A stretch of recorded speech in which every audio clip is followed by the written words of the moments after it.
Hi hello welcome to our channel enlighten Amulya. This is Sravanthi. ఈరోజు ఈ వీడియోలో అసలు కాంపిటేటివ్ ఎగ్జామ్కి ప్రిపేర్ అయినప్పుడు మనం సిలబస్ని చూడాలి, సిలబస్ మీద పట్టు సాధించాలి అని అనుకుంటున్నాం కదా.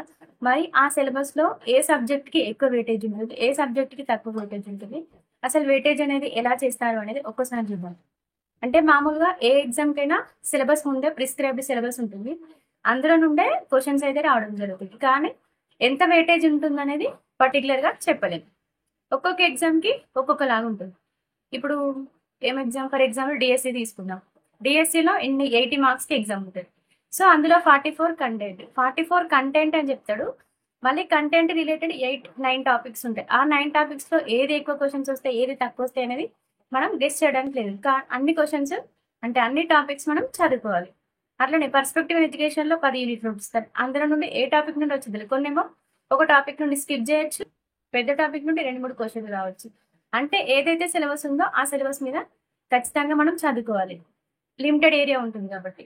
కమింగ్ టు జిఎస్ స్టడీస్, ఈ జనరల్ స్టడీస్లో మనకి దాదాపు 15 టాపిక్స్ ఉంటాయి. ఒకసారి చూడండి. అవి ఏంటంటే current affairs, international relations and events, general science, అందులోనే మనకి సైన్స్ అండ్ టెక్నాలజీ వస్తుంది. సైన్స్లోనే జనరల్ సైన్స్ అంటే ఓన్లీ సైన్స్ అవ్వద్దు, ఈవీఎస్ వస్తుంది, science, physics, chemistry, botany, zoology అన్ని కూడా జనరల్ సైన్స్ కిందకి వస్తాయి. దీంతో పాటు ఎన్విరాన్మెంటల్ ఇష్యూస్ అయినటువంటి disaster management and prevention and mitigation strategies, దీంతో పాటు economic and social development of India and Telangana, physical, social and economic Geography of India and Telangana. అంటే ఇక్కడ economy, Indian economy, Telangana economy చదవాలి, geography, Indian geography, Telangana geography చదవాలి.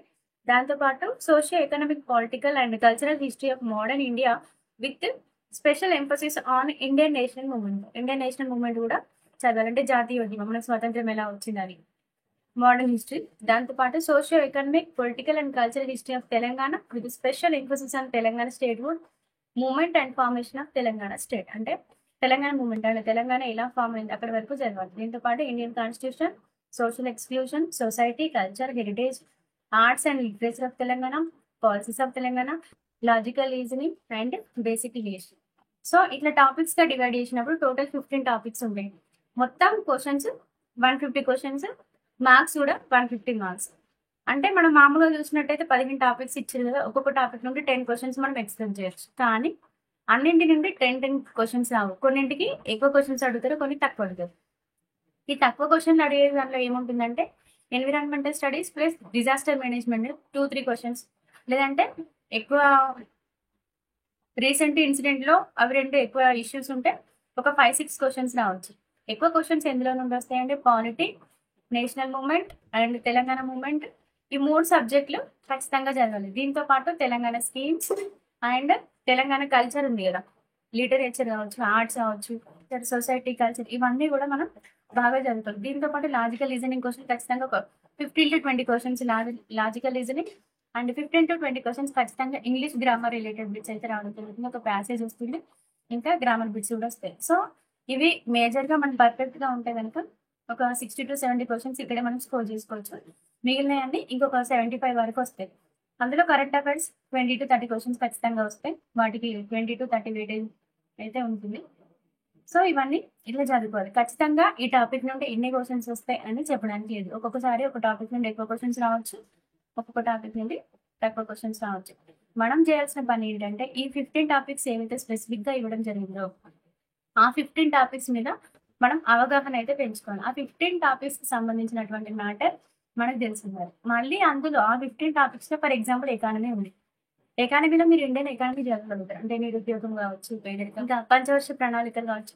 So ఇలాంటి topic మీరు చదువుకుంటారు, గుర్తుపెట్టుకుంటారు. కానీ coming to Telangana economy, Telangana ఎకానమీలో ఏవైనా కొన్ని డిజిట్స్కి సంబంధించినవి కావచ్చు, బడ్జెట్కి సంబంధించినవి కావచ్చు, కొన్ని అంటే న్యూమరికల్ ఉన్నవి మనం గుర్తుంచుకోలేకపోవచ్చు. సో కొన్ని మనకి ఏవైతే హార్డ్ అనిపిస్తాయో దాన్ని స్ట్రెస్ చేసి చదవకుండా వదిలిపెట్టిన ఏం కాదు.